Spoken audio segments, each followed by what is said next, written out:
사랑하는 성도 여러분, 하나님의 평강이 가득 넘치시길 바랍니다.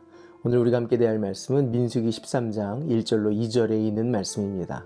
주님께서 모세에게 말씀하셨다. 너는 사람들을 보내어 내가 이스라엘 자손에게 준 가나안 땅을 탐지하게 하여라. 각 조상의 지파 가운데서 지도자를 한 사람씩 보내어라.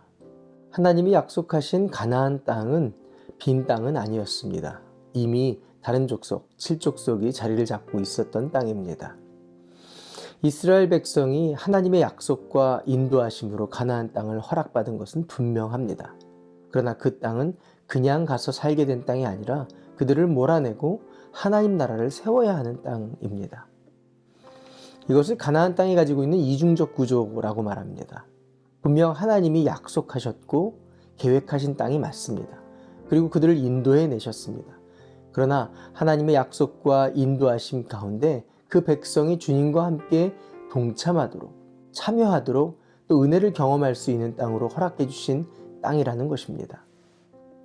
민수기는 이스라엘 백성이 광야에서 40년 동안 유리방황하는 내용을 기록하고 있습니다. 오늘 13장은 그 원인과 이유가 되는 가나안 땅 정탐꾼 사건이 기록되어 있습니다. 본문에는 모세가 주님의 말씀을 따라 각 지파에서 대표로 한 사람씩 뽑아 가데스 바니아에서 정탐꾼을 보내지만 하나님의 계획은 사실 그렇지 않습니다. 신명기 1장 19절 이하에 하나님은 정탐꾼 없이 가나안 땅으로 들어가라고 말씀합니다. 그러나 사람들은 정탐꾼을 세워서 탐지하자 이렇게 말합니다. 신명기 1장 22절에 있는 말씀입니다. 그러나 당신들은 다 나에게 와서 이렇게 말하였습니다.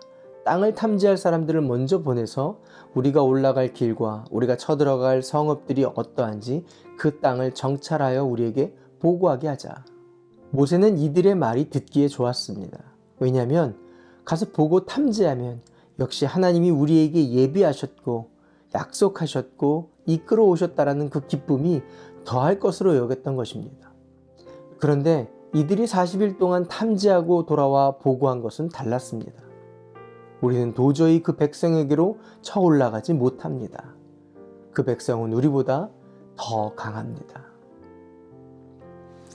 성도의 삶 역시 이중적 구조를 이 땅에서 지니고 있습니다. 하나님의 계획과 은혜가 있고 또 말씀이 있습니다. 성령의 인도하심이 있고 그때마다 부어주시는 하나님의 역사하심이 있습니다. 그것으로 이 땅을 허락해 주신 것입니다. 그러나 가만히 하나님의 나라가 되는 것이 아니라 성도의 믿음, 하나님의 약속, 그것에 대한 헌신을 통해서 그 나라를 세우도록 하신 것입니다. 오늘도 걸음걸음마다 하나님의 약속을 붙들고 하나님의 말씀을 의지하면서 승리하시는 하루 되시기를 바랍니다. 기도할까요? 좋으신 하나님, 구원받은 백성의 길은 나의 감정과 능력이 아니라 하나님의 말씀을 신뢰하는 담대함인 줄 믿습니다. 그 은혜가 넘치게 하옵소서. 예수님의 이름으로 기도합니다. 아멘. 오늘도 성령님과 동행하시는 하루 되시길 바랍니다. 화이팅!